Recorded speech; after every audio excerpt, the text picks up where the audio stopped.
Hello, I'm here today to read some disturbing, unsettling, gross, freaky, weird, queer fiction. I am thrilled about this because I don't necessarily love pure horror books. I want some weirdness. I don't want them to be Stephen King. I'm so sorry. I just don't want to read Stephen King. I want to read something a little bit different than that. And these, I think, are going to fit the bill very nicely. This is my stack. We'll just start from the top with Things Have Gotten Worse Since We Last Spoke. This is a very short little novella. I could only find it in a collection, but I think I'm just going to read the very first one here. Things Have Gotten Worse Since We Last Spoke is this kind of epistolary style book of two women communicating over email in the 2000s, and it's supposed to be disturbing and horrific, and everybody's always talking about it. Then I have Monstrilio, which is a book that is recommended to me so fucking much, I can't even count the amount of times I've heard someone say I should read this book. I have very high expectations for it because of that, and because the holds list was so long at the library that I ended up just buying it because I didn't want to wait any longer. This is a horror story, maybe kind of magical realism horror story about grief, which is my favorite genre. My favorite book of all time is This Thing Between Us by Gus Moreno, and I've heard that it is similar in theme to Monstrilio, so I'm very excited. I am anticipating this being a 5-star read, and maybe my expectations are too high, but that's where they're at. Then we have Tell Me I'm Worthless. As far as I know, this is some sort of haunted house story. Following that is Our Wives Under the Sea, which is about two married women, and one of them gets stuck in a submarine for a long time, and then it's about them dealing with the aftermath of that. This is another book that is recommended to me all the time. And finally, we have A Sunny Place for Shady People, which is Mariana Enriquez's most recent book that has been translated into English. It was just translated in September, and I'm the first person at my library to get a copy of this. So I've got to read it, I've got to send it back. This doesn't necessarily sell itself as LGBTQ fiction, but reading other works from her, I'm anticipating that there will be gay people in this, and it'd be crazy to me if there weren't, because there always is, and everything I've read from her there is. Maybe this doesn't fit necessarily as much as everything else, but I gotta read it. People want to read this book. I'm the first person to have it. I have a special place at the top right now, and I have to get the little underlings what they need. You know what I mean? I'm really excited about everything here, and I'm excited to read more with the intersection of queer identity and horror. I think it's horrific to be queer. Honestly, I do. That sounds like a dumb joke, but I do really actually think that. I think lots of parts of the queer experience are horrific and terrifying and frightening, and so I think these will be really fucking good. I'm starting with Our Wives Under the Sea because it is due back at the library, and I gotta stop letting my shit become overdue. They are marking my things as lost, and then I can't take more library books out until I bring them back. So I'm gonna get on this. Alright, I'm here to talk to you about Our Wives Under the Sea. Everybody has been telling me to read this, and for good reason. I loved it. I love a came back wrong story, and this was just the perfect example of one. I mostly read this, but I listened to a little bit of it on audiobook, and I'm only telling you that as an excuse to show you the hat that I made, because I think that it is my magnum opus. This is the best thing I've ever created in my entire life. Applaud me. Bigfoot hat. It's awesome. Are you joking? It better look as good on camera as it does in real life, because this thing is perfect. There's nothing better in the world. So really quick spoiler-free summary. Our Wives Under the Sea is about Leah and Miri dealing with the aftermath of Leah coming back from this submarine trip where things have gone wrong and she has come back wrong. Leah's chapters are about her time stuck on this submarine under the ocean and how she got into marine biology, where Miri's chapters take place in the present after Leah has returned and sort of dealing with their relationship and how they feel about each other now that Leah is a very different person. Florence Welch blurbed this?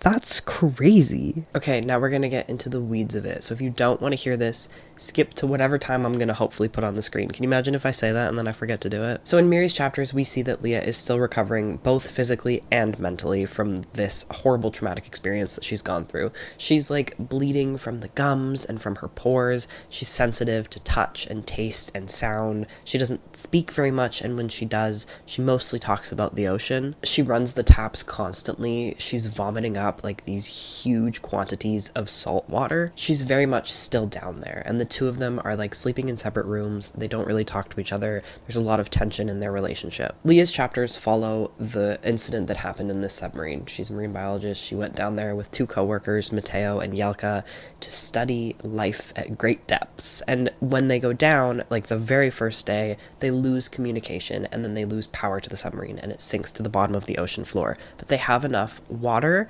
and food to survive for many months down there. But obviously, they begin to go crazy. They're hearing things. There's this like creaking, groaning noise. Particularly Yelka is losing her mind down there. In the present, Miri is both dealing with this sort of illness that Leah has been afflicted with ever since she's come back, and also with like her own emotions regarding Leah's disappearance and return, and also how she felt like reflecting on what it was like while Leah was gone. It wasn't like some big, huge thing, like submarine loss at the bottom of the ocean. This very mysterious place that Leah worked for called the Center, they really keep things under wraps. The loss of communication happens the very first day of this submarine trip, and the Center doesn't say anything to Miri until she starts calling asking where her partner is. Leah's supposed to be gone for 3 weeks, and she ends up being gone for 6 months. And over these 6 months, the Center keeps telling Miri, don't worry about it, things happen sometimes, like there was complications, but they'll be fine, they're just dealing with stuff down there, she'll be back soon. And then they kind of slowly peter out the communication. It's just kind of another layer of mysteriousness that's very much present in this novel. And I think that's done pretty well here because the two of them don't know what's happening in the same way that you as the reader don't know what's happening. After spending a long time isolated in the apartment with Leah, Miri really only sees her one friend Carmen, and very infrequently, and she's dealing with like the breakdown of their relationship, but also Leah's like pretty intense physical changes. She gets a call from the sister of Yelka. Yelka's sister says, I need to talk to you, and they meet up for coffee, and Miri learns that Yelka has died. Back down in the submarine, the three of them are really questioning what's going on. They're of course losing their grip on reality, and they're wondering if this was really an accident or something that the place that they work for has orchestrated. It seems like a little bit fishy to them. That was the worst pun ever, and I wish that I hadn't said it, but I did, and I didn't mean to, and I'm sorry. I'm going to post an apology video later today. They're wondering if they are what's being tested here, like what will happen to people stuck at the bottom of the ocean for as long as they're down there. One night, Yelka ends up ending her life by escaping through the hatch. In the present, Leah is spending almost all of her time in the bathtub. She's becoming more and more translucent. Her eye goes clear and is like just a sack filled with water, and then it bursts, and she now only has one eye. But this doesn't really affect her that much because she is just living in this bathtub under the water. She can hardly breathe when her head is up. And Miri slowly comes to the realization that she has to let Leah go. So she calls up Yelka's sister because she'll be the only one who will understand, and they take Leah to Miri's mom's beach house. Then in the submarine, Mateo and Leah, who are the only two left now, are withering away. They kind of just sit there all day in the dark, when suddenly the power and the communication comes back on, and Mateo is like, we have to get out of here. But Leah is overcome with this idea that they need to do what they were supposed to do in the first place, and instead of going straight to the surface after 6 months underwater, she starts piloting this submarine around under the ocean, trying to find something so they can bring back something. She drives around for a while until finally they find something, and they are face to face with a giant eye. It's like the biggest creature they've ever seen. It's a sea monster. And they stare at each other for a while, and then they go back up to the surface. The book ends in the present day with Miri carrying Leah out into the ocean and letting her go, letting her dissolve into water, like slip through her fingers. If you can't tell, there's really not a lot of answers in this book. It leaves you guessing and interpreting, and it can kind of set you up to be pretty confused at the end. I personally really enjoyed interpreting things in my own way and kind of theorizing about what I think the intention was or what I think might have happened here. I like to think that Leah did die down there in the submarine and that the entire thing was Miri accepting her death, but I do believe that the intention here was more about like accepting that the person that you've married is not the same person anymore, and that would make me believe that Leah did survive. The idea that the entire accident was orchestrated by this mysterious center was very fun. There was one line that made me believe that that was where it was going. When the lights come back on, there's like lights on the outside of the ship, obviously, so they can see into the ocean, and it says something about like the darkness revealed itself for what it was, and I was like, oh my god, they're in like a pool or something, like they're not even in the ocean. But I don't know if that was true. I just like believing it. There's a lot of eye motifs that I didn't quite grasp, but I think could mean something. Like the logo for the center was an eye. Obviously, this sea monster that the whole book kind of builds up to was just a giant eye. Carmen, Miri's friend, has problems with her eyes. She has some eye surgery, and then Leah's eye explodes. I'm wondering, like, was Leah becoming the sea monster? I think the eye thing is really the only thing that connects them there. I don't know. Who knows? It's fun. I do think that this book does a good job of making it seem like all of the ambiguity was really intentional, and a lot of it was. It was definitely supposed to have this really ambiguous ending and a lot of loose ends that weren't tied up, but I think hiding behind that is a not fully fleshed out story. This book is super atmospheric and really like hazy. Like I said, you don't know what's going on and neither do they. I think that some people say that this book is really, really slow, and I feel like I just have different definitions of pace than everybody else. Yes, nothing happens really at all. There is not that much plot, but I felt so compelled, so pushed through reading this. Like, there was so much momentum for me. I read it in like 2 sittings. So I feel like pacing for me is just how fast I read the book, which is obviously not how you should judge it. But for me, this was a really fast read because I wanted to know what was happening. And I also think that the momentum is really pushed by the flipping perspectives in the chapters. Usually there's one person that you want to hear from more, and you become very bored by the other perspective. But I thought that this did a really good job of switching around who you want to hear from. It really just like changes it up at the perfect pace to keep you going through the book and keep you kind of equally interested over the course of the book in both of the characters' perspectives. As for like the queer elements here, I really liked how this dealt with their queer identities. I think that being gay women is an important part of their lives and of their identities, but it's also like not the entire thing. And I'm not trying to be like, being gay is fine with me as long as I don't make it your entire personality. It was central without being like overbearing. I think that authors can often, or just media in general, can push back against heteronormativity by making it seem like being gay is just something that we just never talk about and it's just normal and it's just treated the exact same as straight.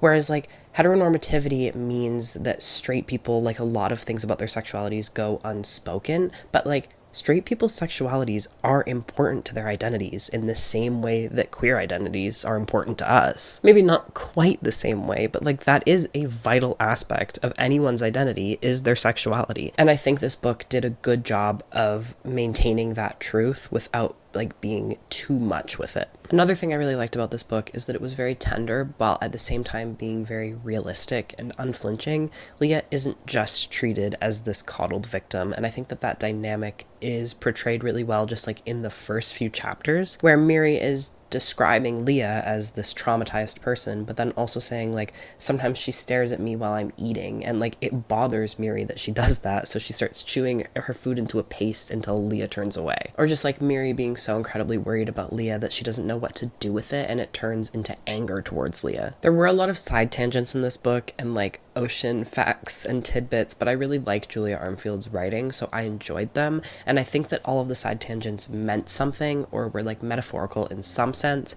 Maybe it was a little bit overdone with like the ocean metaphors, but in general, I enjoyed that part of it. I think that my main issue with this book is that I didn't really care about either of the characters very much. I don't think that the book did a good job of making me care or connecting me to them. And in some ways, this is a romance, and it is really about grief and losing a relationship. So I think that it would have been a better experience if I had like loved or cared about these characters. And the book is definitely trying to get me to, because it even says like, I want to describe her in a way that will make you love her.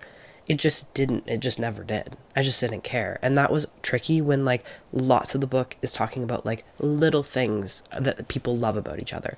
Like little things that Miri notices in Leah, like the shape of the feet or the way she bites her lip, or like, you know, just like lists that you have when you love someone. And one other small complaint is that I didn't think this book handled grief in the most interesting or evocative way I've ever seen in horror. That is one of my favorite combinations. Like horror and grief can be so good, and this was fine, but I think mainly because I didn't care about the characters, it was like not that amazing. Like there was never a point in this book where I was going to cry or really feel emotional at all. This is the second book that I've read from Julia Armfield, and I've loved them both equally, and I'm very excited to read her newest release because I think that her writing is just like impeccable. I think that it is simple but very well constructed, and sometimes that's all I want. It's not over the top, it's not too much, it's just like easy, good writing. And this was an easy, good book. Hello, I'm here to talk to you about Things Have Gotten Worse Since We Last Spoke. This is a very short little novella about two women corresponding over like email and instant messaging in the early 2000s, and they develop a very strange and controlling relationship. And people will tell you that it's disturbing. You might hear that somewhere. Someone might say that, and they might be full of shit. Okay, let's get into the nitty-gritty of it now. I have notes. So this begins as very formal correspondence between Agnes, a woman who is trying to sell this heirloom apple peeler that she has, and Zoe, who's a woman that's trying to buy the apple peeler.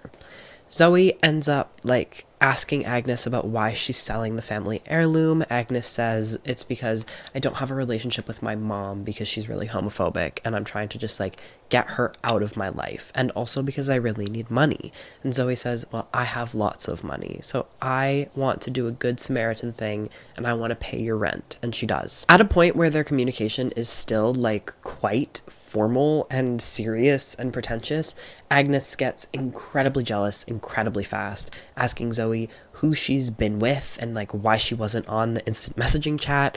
It's very weird. You never really get to know very much about either of these characters, so it's really hard to know what is motivating them. But then Zoe becomes very controlling. She tells Agnes that she should go and buy a new red dress, and this is after like financially supporting her, so there's obviously that dynamic in play. She says go buy a new dress and wear it to work with like red lipstick and see what your coworkers say, like be a bold, brave version of yourself. And Agnes does it. So he also says, also don't wear underwear when you do it, which is like just so weird and so forward so quickly. Her coworkers end up being really uncomfortable about this, and her boss tells her to just like take the day off. They end up role-playing a little bit over instant messaging, and Zoe kind of does the controlling thing, but then she says she has to go because she's really afraid to admit her fetish to Agnes. But then Agnes draws it out of her, and she ends up admitting that what she wants is full control over a woman, like a slave-master relationship.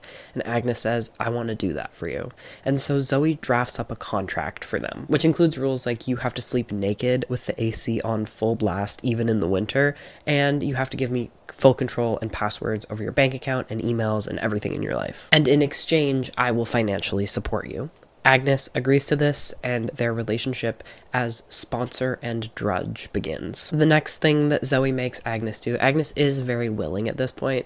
She says, take off some like nice lacy underwear in the bathroom at work and leave it somewhere for someone to find.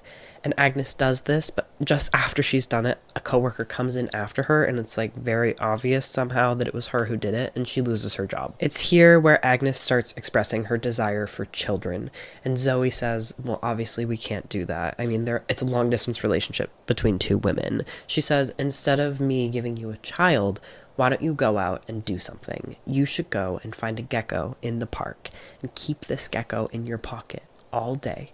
And then at the end of the day, smash it with a rock and kill it. Agnes says, I won't be able to do that. I cannot kill a living creature. And Zoe says, well, you have to. You're the drudge. And Agnes says, okay, I'll do it.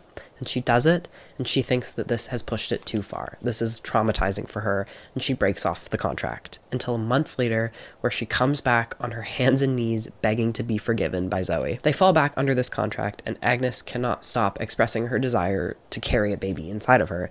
And Zoe says, well, I can't give you a baby, so let's find the closest thing next to a baby, which is a tapeworm. She says, go and get some meat from a butcher and leave it out, and let bugs lay their little eggs in it, and then eat it and get a tapeworm. It'll be hard to eat, but you'll be able to do it. And Agnes follows through on all of this. She puts meat out, she eats it, it's horrific, she vomits most of it up, but she does end up getting really, really sick, and her roommate forces her to go to the hospital, where they tell her that she does have a tapeworm, and they give her medicine, which she obviously doesn't take. Agnes is like fully delirious at this point. She's talking about how it's their baby, he's a boy, she loves it, she loves being a mother, like, this is your child, aren't you excited for me to have your child?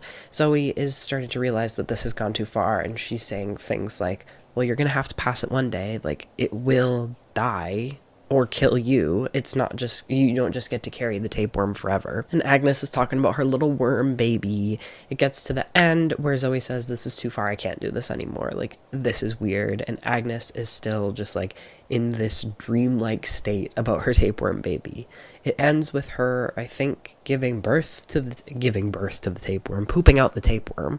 And then there's an implication that she takes her eyes out with the apple peeler. No, it doesn't happen in the book. It's just like, that's probably how it ended. I think that this was so stupid. I thought this was really bad. It is not really disturbing at all. It feels like it is setting the book up to be about some sort of murder with the gecko thing, where Zoe makes Agnes kill a living being, when like the big, shocking, disturbing twist is a tapeworm.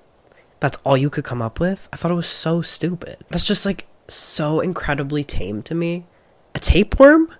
I'm still mad about this, especially because I feel like a beautiful cover and a great evocative title were wasted on this honestly stupid and not very well thought out or executed book. I think that nothing that was employed in this book was used to the full extent that it should have been. The format, the BDSM relationship, the gay relationship between two women, and the shock horror all felt really half-baked. And overall, the whole thing felt very rushed. I don't usually complain that I think a book needs to be longer. I love a short book, but this felt too short. It felt like it didn't get to everything that it needed to get to, and it just pushed itself through everything way too fast. Like I said, you don't get to know anything about these women, so nothing makes sense. None of their motivations or their actions make any sense to you as the reader. There's really no substance whatsoever here, and right from the beginning, I could tell that this was a book that was just horror for the sake of it. Like, it begins with Agnes posting this apple peeler for sale, and she tells a story about it, and it just, like, it's so stupid. In the story, the grandmother, the great-grandmother, whatever it is trying to get her husband to buy her a fancy apple peeler, and he says, no, I'm not spending money on that. I'm really simplifying it, but whatever. And then she ends up getting him to buy her the apple peeler by sticking a needle into his apple when she packs his lunch for work.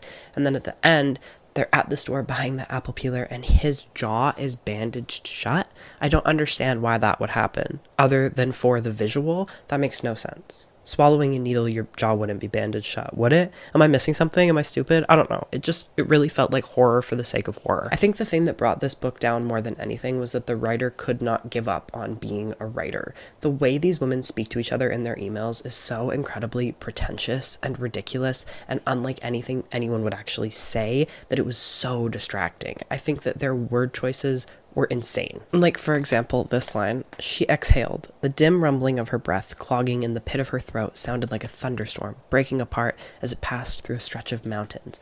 That is written in an email to someone else. People don't talk like that. I think that if you are going to be so intent on this format, this epistolary thing, you have to write like people would write, or else it just seems ridiculous, and it was. This book was transgressive in a boring way, and it was also queer in a boring way. I felt like this was only a queer relationship because he wanted to write this story, and no one would read this story if it was between a man and a woman, because it would just be like way too icky, and he wasn't really committing to the horror or the ickiness or the transgressiveness of what he was trying to write. He was just, again, doing this really half-baked thing. In the end, I hate to say it, but there was very little that I liked about this. It was a quick read.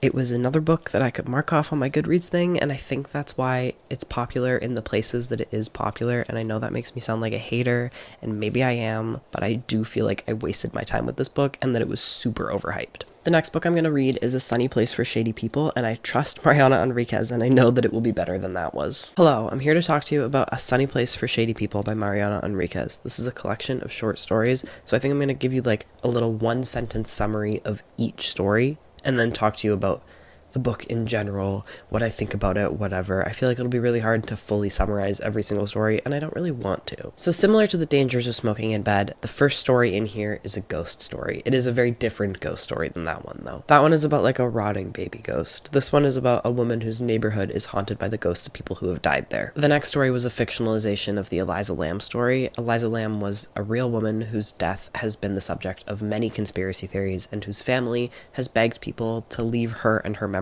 alone. I hated that Enriquez did this. I thought it was so absurdly disrespectful, and it was upsetting because the story was really good. She parallels Eliza Lamb's story with the story of like the main character's partner dying of a drug overdose, but I thought it was disgusting of her to use this real woman's real life story, especially after her family has been so vocal about wanting people to just let her memory rest. It really felt fucked up because Enriquez's work is so empathetic, and then it just felt like all that empathy was lost for Eliza Lamb's family. And she uses her full name. Like, she doesn't pretend it's anything else, which I guess would also be kind of shitty, but I don't know. I really hated it, and it kind of set a bad tone for the rest of the book for me after reading that story. Eliza Lamb was not a ghost story. She was a real woman, and I hated that this book made it out to be this ridiculous, fantastical thing. The next story was my favorite in the collection, and that kind of dealt with like generational trauma in families and it being passed down through the women in the forms of their faces like slowly disappearing. It was this pretty tame but also somehow like more disturbing than outlandish kind of body horror. It was horrific to read about, but not like so gory. Her features just kind of get smaller and smaller until they disappear. At first it just seems like she has Bell's palsy and she goes to the doctor and that's what they tell her, but over just a very short period of time her features just like totally shrink up until she can't see anything or speak. It was a great premise and super compelling. The next story is about a woman whose cousin comes to live with her family because the cousin is having sex with her imaginary friends, and she's super pathologized for this, particularly because she is like a conventionally unattractive woman. There's commentary in this one about desire, and I think that the main character takes this stance that does seem kind of fatphobic, and I've seen people complain about that. It does feel to me that Enriquez is challenging this belief and these ideas. I think that's what she typically does in her stories. Even though the Eliza Lamb story really set me off, I do think of her as a very empathetic writer. And I liked how this story dealt with the topic of like shuttering away undesirable and abnormal women from society. The fifth story follows a girl with a skin condition that makes her like rot away, and it's really about her dynamic with her older sister who's a compulsive liar. And at the end of it, you are really wondering whether or not this girl is actually like dead, like a ghost, or if she was real the whole time. This one is very much rooted in Latin American mythology, which I really enjoyed learning more about. I don't know anything about any mythologies, so it was really fun. The next one was my second favorite. This is about a woman who gets her uterus removed because it had these really large fibroids that were causing her a lot of trouble, and then she ends up getting this massive fibroid implanted back into her through this like body modifier. This is sort of a discussion about like feeling estranged from your body and how women's bodies are medicalized. It was very interesting and very well done. And there's also a part where she has this little tidbit about how her fibroids were causing her a lot of bleeding, which was making her anemic, and she got iron transfusions done, and it was so embarrassing because she got them done in the chemotherapy wing, and that literally happened to me. I tell that story all the time about how I had to get iron infusions, and I had to get it done with people all around me who were doing chemotherapy, and I felt so fucking bad about it, and it was so horrific and humiliating. You think you have a unique experience. The story after that was so scary, but I just like did not grasp it, and I wish I had. It's some sort of story about like a haunted house. This gay couple go to this house, and they go inside, and like it's different on the inside than it is on the outside, and there's a man there and he beats the shit out of them, and he also takes like commands, weirdly enough, to hurt himself. They end up escaping and they're fine. They're not injured, even though they were so injured before.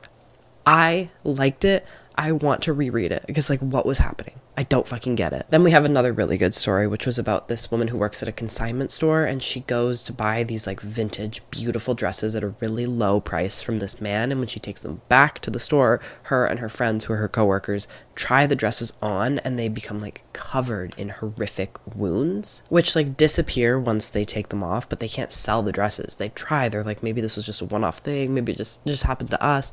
A woman comes in and tries on a dress, and she runs out screaming. All of these have an undercurrent of being about violence against women, and I think that was a theme in her other short story collection as well. I haven't read Things We Lost in the Fire. I assume this is something she talks about in most of her work. This one really strongly featured that theme. Then we have a story about a woman who's living like a parallel life to another woman dying of cancer. She sees her in the reflections in her house, and it's not the woman living in her house. It's like a different house that she's seeing in these reflections, and she's also getting voicemails that are intended for this other woman. Then we have another story that I liked a lot, which is about a woman who, when she was younger, was playing with her friends in this like abandoned refrigerator cemetery that's just full of refrigerators, and they were trying to test how long they could stay inside each refrigerator, and when they were doing this, one of them had a seizure, and she decides to put him back into the fridge and just walk away and like let him, he dies from the seizure, but she doesn't want like to get in trouble or anything, and she's haunted by this, so she goes back and as an adult to find his body, and it just follows what happens to her. The second to last story is about this couple who visits a town that's trying to recover from economic catastrophe after the train station in it closed. And it's just strange and creepy, and it builds up to this like really intense climax. There's also some horrific body horror like Enriquez is so good at doing. But again, with this one, I felt like I was missing something. I think probably because it was really rooted in Latin American mythology, which I'm not familiar with. I'm not familiar with any mythology. I don't know this shit, but I think it was good.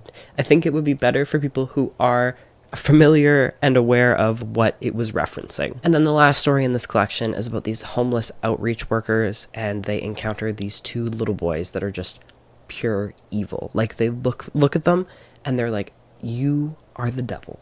And it's just following that creepiness. I think with this collection, similar to how I felt about The Dangers of Smoking in Bed, these stories feel very abstract in the endings. It feels like it leads up to something and then you can't really grasp how it's supposed to be interpreted at the end. And that could feel really unsatisfying in the first collection that I read from her. This time I was anticipating it, so I wasn't as bothered by it, especially with the first half of the book.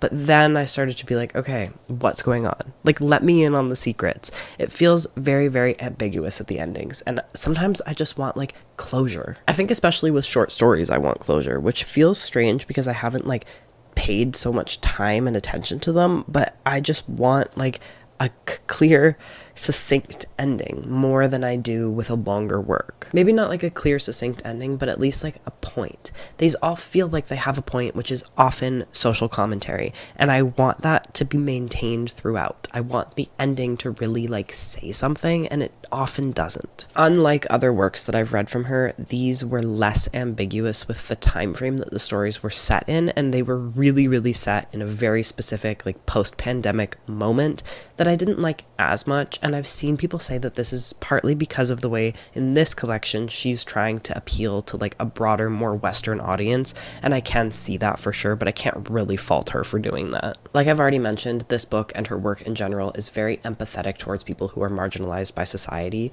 The poor, the homeless, the addicted, the fat, the ugly, the weird. It doesn't just empathize with them, but like it loves them, and that's so wonderful to read, especially in a horror collection, which can often like be really ableist and shitty and horrible to people with mental illnesses. I think you can really feel the dread and the terror of these characters, and it really connects you to them. I think through this collection, the stories get more abstract and surreal as they go, and less feeling like they have a point, which is just something that I personally want. So I think I tended to like the ones in the beginning more than the end, except the Eliza Lamb story, which I stand by saying really like kind of put a bad taste in my mouth with Enriquez in general. I think that was just a shitty thing for her to do. This book is a mix of horror and contemporary social commentary, really rooted in both mythology and Argentina's past. It's magical realism, body horror, which is exactly what I want in a short story collection, and I do really like the way that she does it. The next book I'm reading is Monstrilio. I'm almost halfway through it.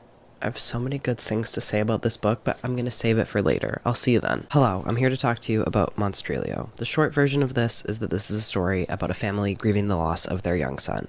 It's horror and literary fiction and magical realism all wrapped up into one. The long version is that this takes place over 4 perspectives, but it's not alternating. It'll spend a long time with one person and then switch to another person, and you never go back to anybody.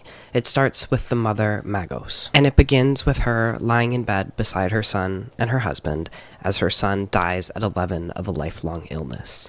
She shuttles her husband out of the room, and she opens up her son's body and cuts out a piece of his lung. After a short period of grieving here at her house with her husband, Joseph, she can't really access her grief while he can, and it's just too much for her, so she leaves New York City to go back to her mom's place in Mexico City. And here her mom's housekeeper, Jackie, tells her a story about a person in her hometown who had fed a piece of a heart, and it ended up growing into a young man. Magos, in her grief, sneaks into the kitchen at night, and she feeds this piece of a lung little bits of food that she finds in the fridge, and it starts to grow. It begins by growing into this sort of little monster rat thing, and she sees it for the first time at this mass that her mother holds for her son at their house. She's upstairs hiding from all of the grieving people, and Lena, her best friend, comes upstairs to find her, and Lena sees what she thinks is a mouse, but Magos quickly learns is this piece of a lung, which has grown into like this little sentient being. Magos tells Lena what it is, but Lena's a surgeon, and so she doesn't really think that this is possible, and she says to Magos that Magos has to kill it, but obviously she doesn't. This lung just grows and grows and grows until it's about the size of a watermelon, and it has this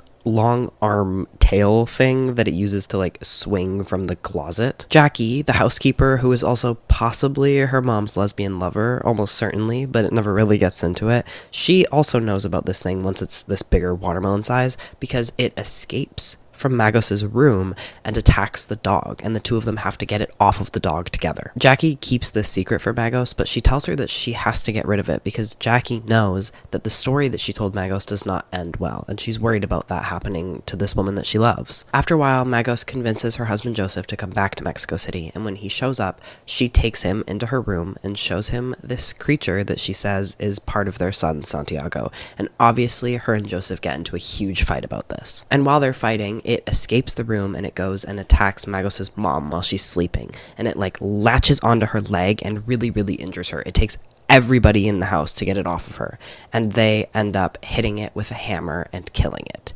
And Magos takes the body and she runs out of the house. And it's here when this lung creature dies that Magos is finally able to cry. After Magos has left the body in a park, she sits down on the curb and Lena ends up finding her, and then it switches over to Lena's perspective. And the first thing we learn about Lena is that she has been hiring women for the past like 10 years to bathe her because she has insomnia and it's the only way that she can sleep. We know that Lena is a gay woman, and we also know that she has been in love with Magos for her entire life. Everyone knows this. Magos knows it. Magos is now staying with Lena because Lena will do anything for her, and because she's been kicked out of her mom's house. Her mom has gone full no contact after being attacked. And Magos has entered this full-blown depression after losing what she thought was the second iteration of her son. Finally, after a lot of rescheduling has happened, Lena has to go back to surgery. She can't put it off anymore, so she gets Jackie to come over to her place to take care of Magos while she is gone. When Jackie comes over, she tells Magos that she has seen this creature like swinging from a tree and that it's still alive and in the neighborhood. And Jackie says, "You have to kill it. It's dangerous."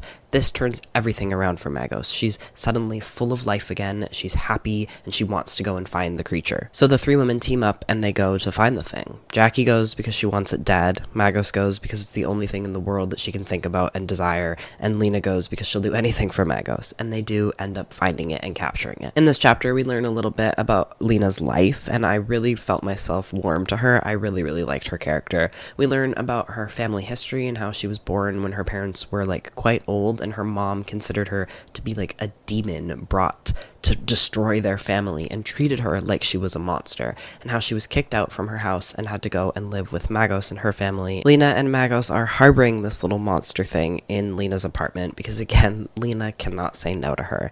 Joseph shows up after a long time of being gone. He disappeared on the night of the attack. And when he shows up, she brings him into the room where the monster is, and he starts freaking out, panicking, crying, like he's really, really against this, until the monster calls him Poppy. This brings their family, their unit of 3, back together, and Magos and Joseph move back into their old home in Mexico City with the monster who they now call Monstrilio, who's living in Santiago's old room. And this is devastating for Lena. She's in absolute shambles because she loves Magos and wanted her to stay living there with her. Magos's mom has come over to the house and warmed to Monstrilio a little bit. She still feels very wary of him. She uses a cane now because the injury to her leg was so bad, but they're no longer no contact. And a wall in this mother's house falls down, and she wants Magos and Joseph to come and stay with her before it can be fixed because she's worried that people can just enter in off of the street. So they go, and Monstrilio is left alone at their house, so they ask Lena to feed him. And Lena means to, but she forgets. And when she gets there, Monstrilio has escaped, collected all of the neighborhood pets and killed them and brought their bodies back to this house. Magos and Joseph end up inviting Lena over and asking her to remove Monstrilio's arm tail. Magos thinks that this will lead him closer to becoming a boy, while Joseph doesn't really want to do it. But Lena does it, and this causes Monstrilio to become so despaired and so depressed because it was his main way of getting around. He is starting to form arms and legs, but he doesn't really know how to use them, and he's quite clumsy, so he mostly just spends all of his time curled up in his little nest, using very few words. After watching this monster suffer because of the choice they made to remove his arm tail, Joseph calls Lena and asks her to put him down behind Magos's back. And Lena comes and she agrees, and just as she's about to strike him with the needle, Magos interrupts them, barges into the room, and she feels so betrayed by both of them that she stops talking to Lena. And now that she's not tied to Mexico City because of Magos, Lena leaves for New York to go and be a surgeon there. And it's here that we switch to Joseph's perspective. This happens like many years in the future, maybe 5, so not that many, but like quite a few years in the future. Everything else has been taking place in like a very contained period of time, whereas this is like quite a jump. And Joseph's chapter begins with him being proposed to by a man that he's dating, and he says yes, but he's very conflicted about this because he feels like he has this life that he has to go back to with Monstrilio and Magos. Monstrilio they now call M, except Magos, who calls him Santiago, which is something that Joseph can't bring himself to do. M and Magos live in Berlin now. She has kind of taken off as this visual artist, and she's living in Berlin doing her work, and M has grown into like this young man. He's 18 if he was Santiago. So Santiago died at 11, so it's been like 7 years since Santiago's death. Peter, who is Joseph's fiance, and Joseph and Lena go to Berlin to visit Magos and M and to watch her newest performance, which is titled Sun. M is able to be passed off as a human, but he is still a little bit of a wild thing. Like when they're drinking at a restaurant, there's a bumblebee that lands on the rim of his cup and he eats it quickly so no one can see, like that kind of thing. He has fangs and he has like a little patch of hair that grows on his forehead. And he is still very like new to the world and has a really unique and like fresh perspective on things. He doesn't act like a normal human being, for sure. Magos's visual art performance is this very upsetting show where she just holds the pajamas that Santiago died in and cries in this room full of people, like sobs, and it destroys everybody. Everybody else is crying, but M cannot handle this and he runs out of the show. Joseph tries to follow him but doesn't make it in time and they lose him. They end up finding him in their neighbor's apartment, naked. The neighbor is also naked, and the neighbor is incredibly injured, and the whole place is covered in blood. M was eating him. He has this hunger for human flesh. So Joseph ends up taking M back to New York to start fresh. But M's hunger is insatiable, and he keeps meeting men and asking to bite them.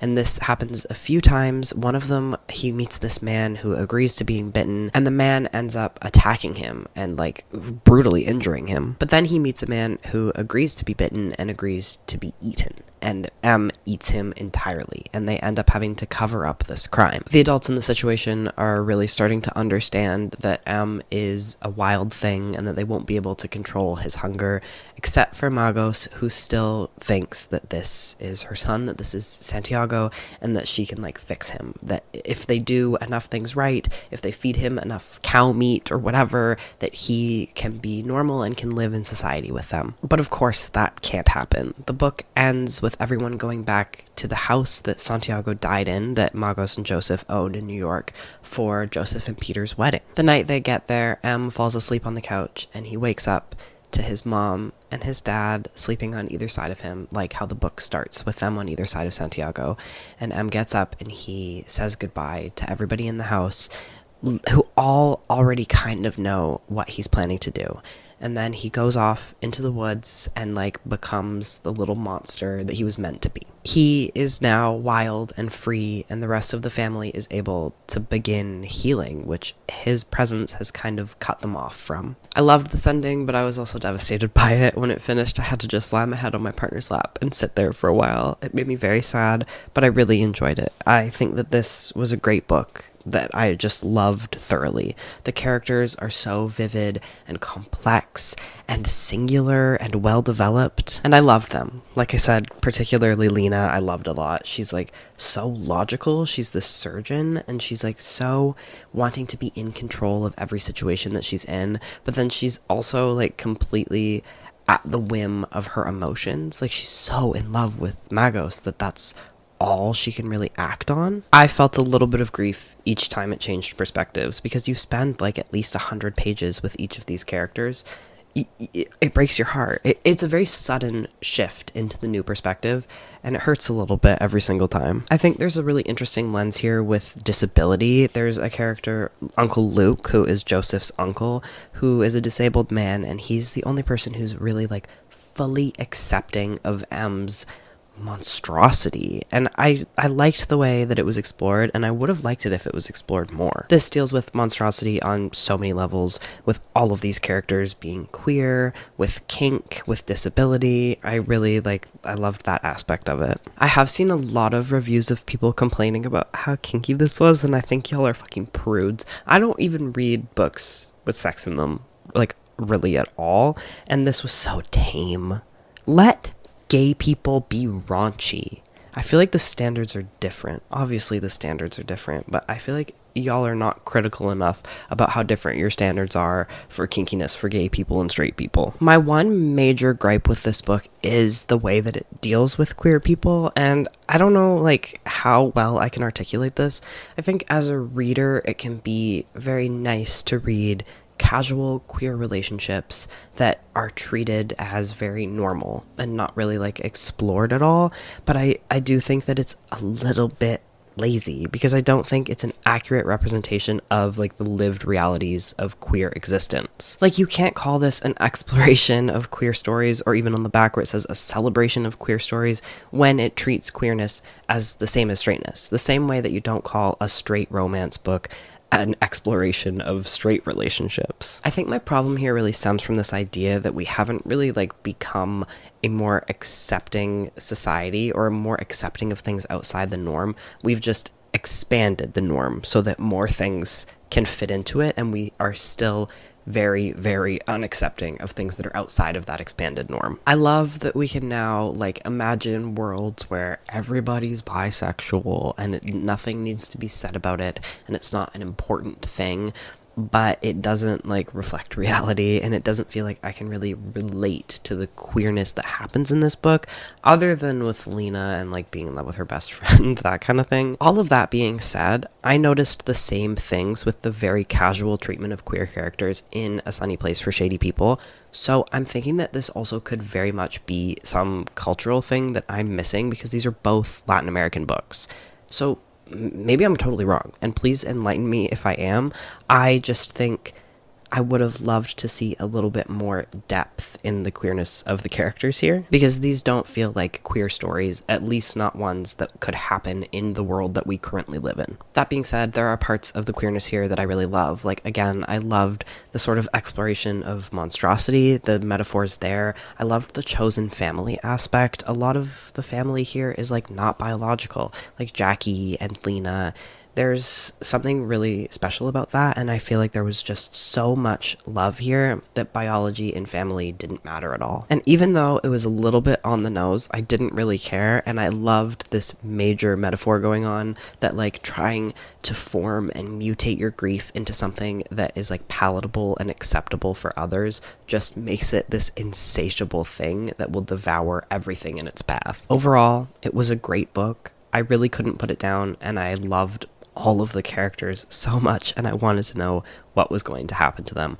I loved the mix of genres here. I think that it was just done beautifully in almost every single way. It was a great book. To finish this video off, I'm going to start reading Tell Me I'm Worthless by Alison Rumfitt, and I will get back to you when I'm somewhere in the midst of that. Hello, I'm here to talk to you about the last book of this video, Tell Me I'm Worthless by Alison Rumfitt.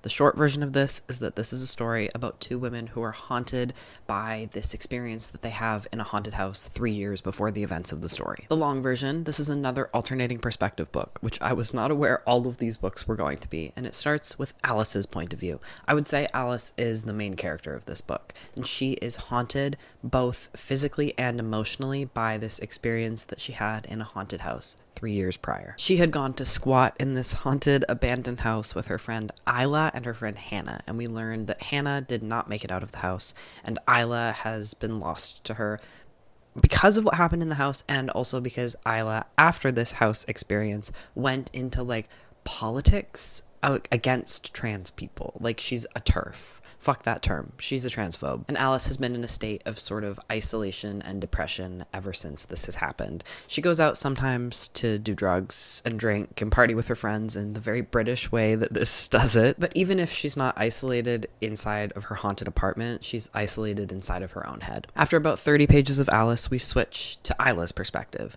And Isla is going to a conference to talk with academics about how much she hates trans trans people. She is like this despicable transphobe that it is so hard to empathize with. I don't know if you're supposed to, but I think later in the book you are supposed to.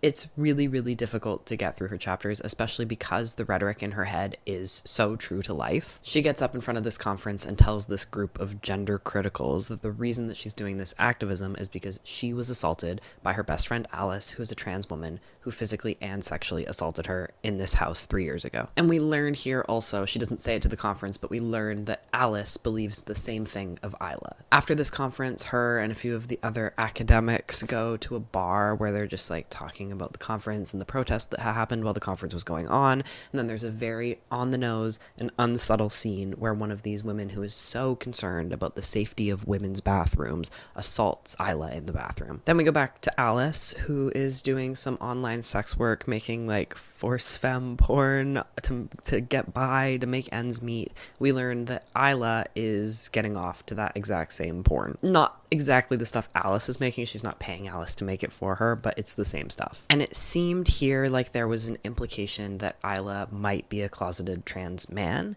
which broke my heart and I really hoped was not going to be the case. The woman that assaulted Isla in the bathroom comes out on Twitter about it, claiming that the roles were reversed and that Isla was actually the perpetrator here. And then another woman who Isla had sex with many months before comes out about a really terrible and true experience that happened when they were doing it, which really supports the claims of this other woman who is lying.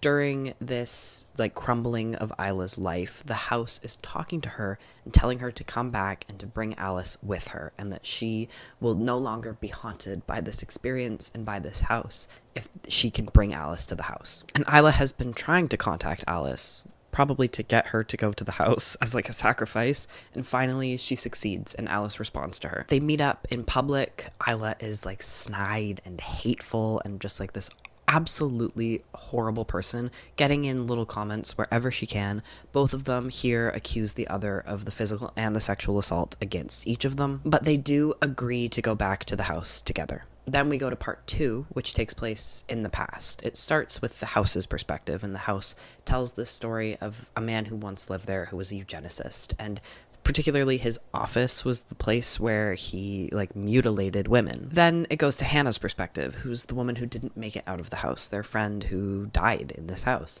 And we learn that Hannah was kind of always excluded from Isla and Alice's relationship. Isla and Alice were in this kind of girlfriends, but kind of just friends with benefits thing, and Hannah was always on the outside of that. Partly because she was straight, but also because she just was very different than the two of them. But the two of them liked having her difference around. And she is this excluded figure on the outside of the two of their relationship when the three of them decide to go in the house together. When they're in the house, it's dark. Alice is the only one with a torch for some reason, a flashlight. I don't know why I said torch. It's a British book. I'm sorry. Isla and Alice are arguing about which corridor to go down when Hannah turns around and they're not there. And Hannah starts running this corridor and it just loops and loops and loops and loops, and she can't get out of it until finally it opens up into this room, this office that the eugenicist used. Isla and Alice's perspective, Hannah just all of a sudden isn't behind them.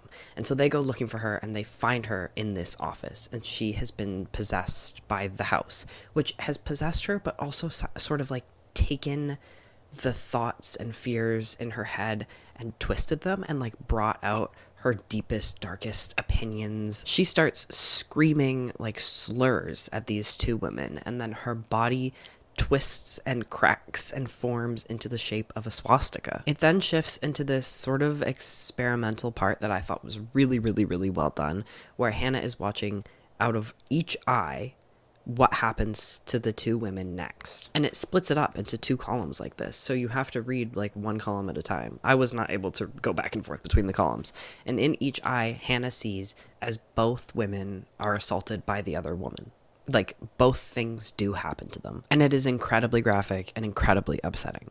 After that, we flip back into the present, where Isla and Alice are hate fucking, and then they go together into the house again. They find this office, and Hannah comes out of the wall. She has, like, rotted, but is still somehow there and able to speak to them, but she's fully, like, given herself into the fascist ideology that this house represents. Following this is a very intense and hard to describe and also kind of hard to understand scene that, like, I just cannot convey to you properly, but it's gruesome and horrific, and it's like kind of this long stream of consciousness thing. And the chapter is titled You, whereas every other chapter has been either Alice, Isla, Hannah, or the house's perspective. The house kind of shows both Alice and Isla what their ideals are and how these ideals are so in line with like this fascist ideology that's so prevalent and unsubtle and heavy-handed in this book. It shows them how both of them are striving for this particular brand of like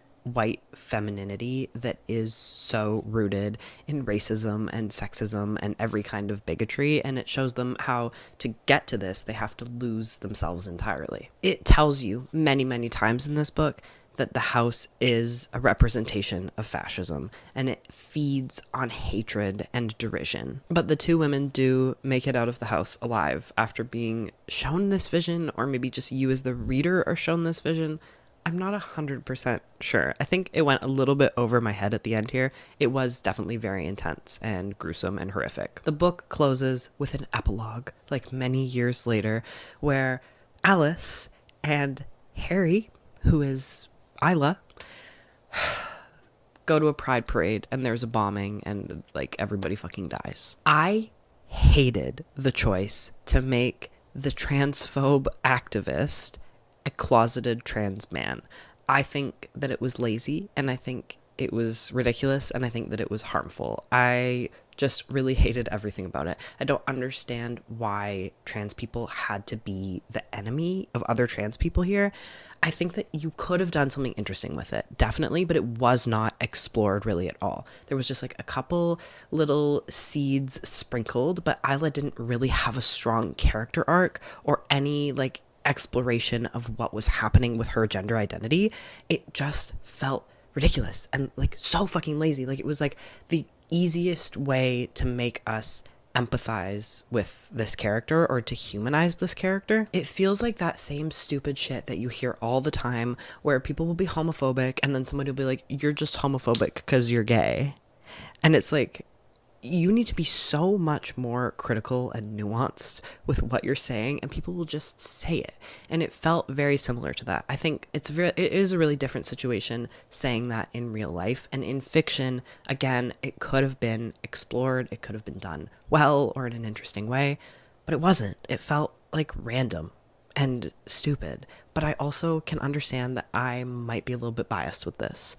I hated that choice, though. I absolutely hated that choice. And truly, it kind of ruined the book for me because the book does end with that reveal. That being said, there are things that I did like about this book. I liked that it was raw and it was ugly and it was raunchy and sexual and like kind of over the top with all of these things. I liked that like the book does need basically every trigger warning under the sun, but I don't think that it uses those horrible situations just for the shock or horror aspect. I think that it's saying things, and it is utilizing these things that are very like triggering and uncomfortable to read about. I do think it's very heavy-handed. I feel like it's screaming at me the whole time that this is all a metaphor for fascism.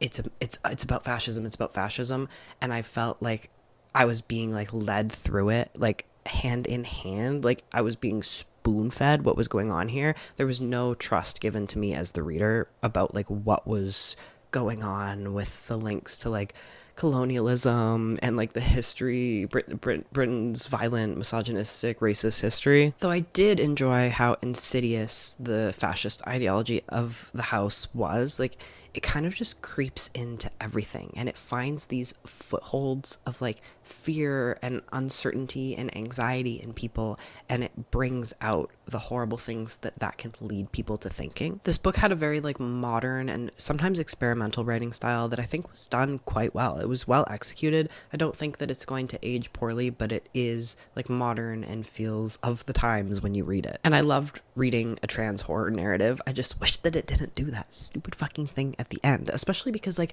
this book does a really good job of getting into the mind of transphobes and like really understanding where their rhetoric is coming from. It felt very real in a lot of ways with both the transphobia and the trans character. I also really enjoyed how angry this book could be. I feel like it made me quite uncomfortable while I was reading it, and that is absolutely what it was going for.